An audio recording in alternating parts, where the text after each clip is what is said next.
Watches experienced collectors avoid, and more importantly, why they avoid. There's a big difference between watches people talk about and watches experienced collectors actually buy. And over time, you start to notice a little bit of a pattern. This applies not only to what collectors pursue, but also what they tend to avoid. Now, this isn't saying a watch brand is bad, okay? Hear me. I'm not calling these brands bad or models. That's not the point. It's about understanding how certain watches perform over time when it comes to value and how they fit into a collection long term. Because once you've been in this space long enough, you stop chasing names and you start paying attention to patterns. Let's start with one that always comes up.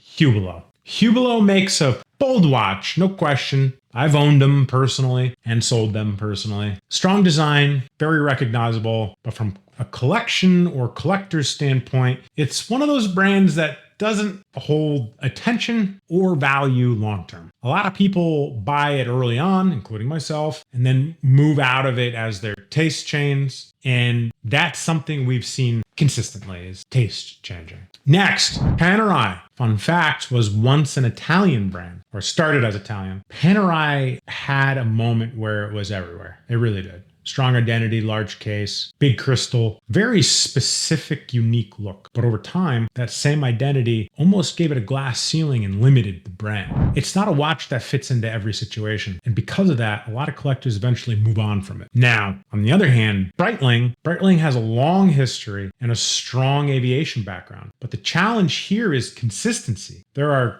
many models, a lot of variations, and not all of them hold the same level of value, attention, or demand. So from a collector's standpoint, it becomes harder to know what actually makes sense long term. And then there's the one that people don't expect, Rolex. Not Rolex as a whole, but specific models. Now hear me for a second, okay? Hear me. The hype pieces. GMT Master 2, Daytona, the ones everyone's chasing. Now, don't get me wrong, these are great watches. We sell them all the time. I've daily Daytonas and GMTs and owned them. But when something becomes popular, you start to get a different type of buyer. Many people are buying because of momentum and hype, not because it actually fits their collection. And experienced collectors tend to step back from that. And we work with a lot of experienced collectors, and it proves true every time when it comes to the hype models. I'm being consistent with my message here. These watches aren't bad, but because they're looking for something beyond, or the collectors are looking for something beyond what everybody is chasing,